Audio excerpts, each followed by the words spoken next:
Christmas, 1980. I'm 6 years old.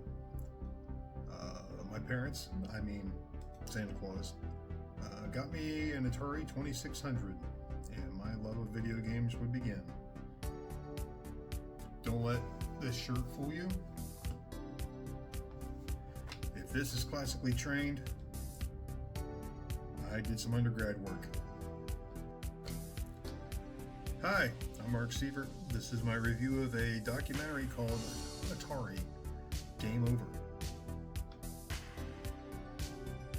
1977, the original Atari 2600 was released with 9 games.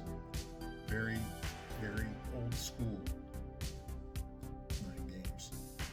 Others would quickly be added. Fairly early on, they hired a very young developer named Howard Scott Warshaw.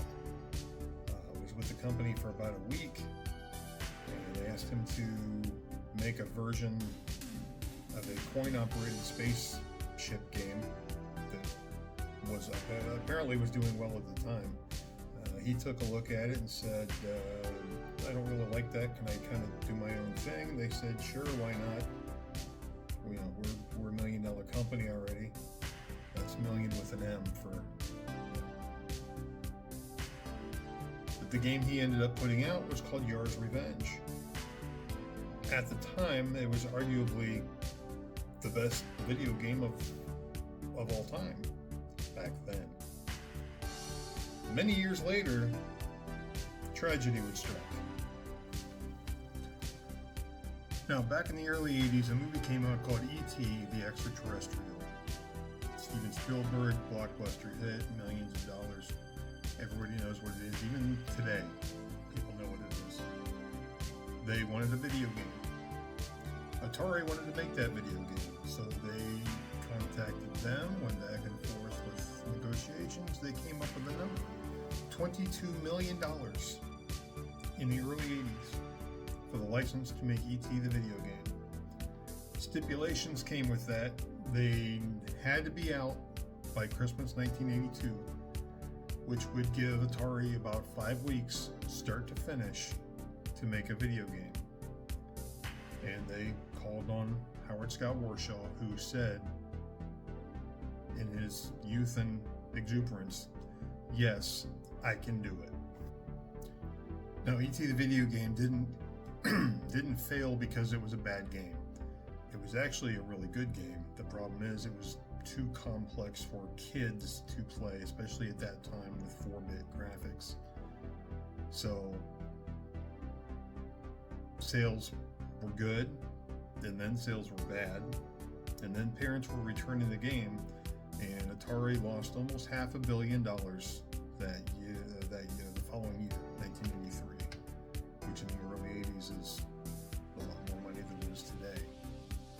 News stories started coming out, newspapers, magazines, the occasional TV report, that a bunch of ET game cartridges had been put into a landfill, literally dumped in the trash.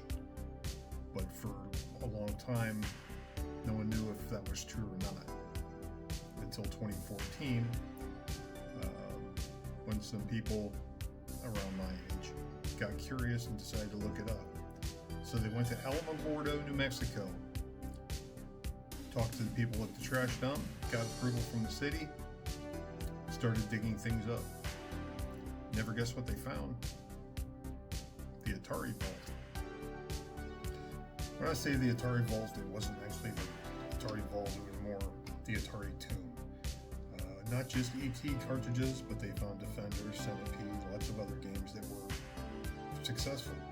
It's just that they were losing money, and the warehouse decided to take everything they had and dump it to get rid of it. So if you like video games, if you've ever played video games and you have any interest at all in where they came from, how they got started, check out Atari Game Over. I found it on Amazon Prime. Good story, especially if you're old like me and remember all this going on. I'm Mark Sievert, reminding you to be good, or be good at it. Bye.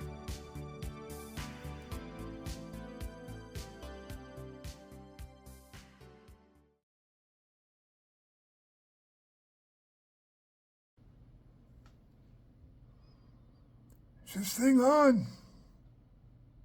Okay.